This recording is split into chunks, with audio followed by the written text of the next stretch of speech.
அனைவருக்கும் வணக்கம். உங்கள் சிந்தனையை தூண்டும் சிறுகதை உங்களுக்காக.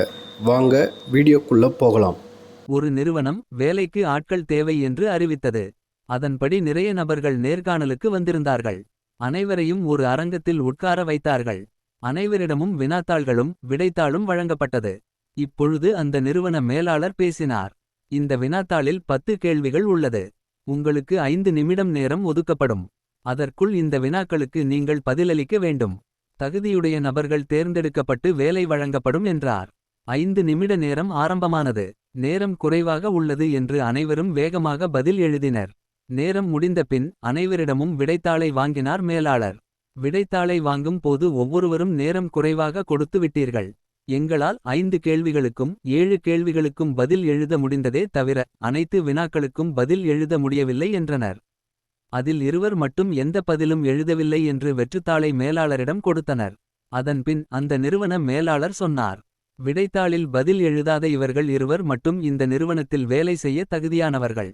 மற்றவர்கள் வீட்டிற்கு செல்லலாம் என்றார். அனைவருக்கும் ஒரே ஆச்சரியம். அனைவரும் ஒரு சேர அந்த நிறுவன மேலாளரிடம் கேட்டனர். வினாக்களுக்கு சரியான பதிலளித்த எங்களுக்கு வேலை இல்லை என்கிறீர்கள். எந்த வினாக்களுக்கும் பதில் அளிக்காத அந்த இருவருக்கு மட்டும் எப்படி வேலை கொடுத்தீர்கள் என்றனர். இந்த இடத்தில் நமக்குள் தோன்றும் கேள்வியும் இதுதான். பதில் அளித்தவர்கள் இருக்க பதில் அளிக்காதவர்களுக்கு வேலையா? அதற்கு அந்த மேலாளர் சொன்னார், எல்லோரும் அந்த 10வது கேள்வியை படித்து பாருங்கள் என்றார். படித்து பார்த்த அனைவரும் பதிலேதும் பேச முடியாமல் வீட்டிற்கு சென்றனர். அந்த 10வது கேள்வி இதுதான். 10 மேற்கண்ட எந்த வினாக்களுக்கும் நீங்கள் பதில் அளிக்க வேண்டாம் என்பதாகும். இது சிரிக்க வேண்டிய விஷயம் அல்ல.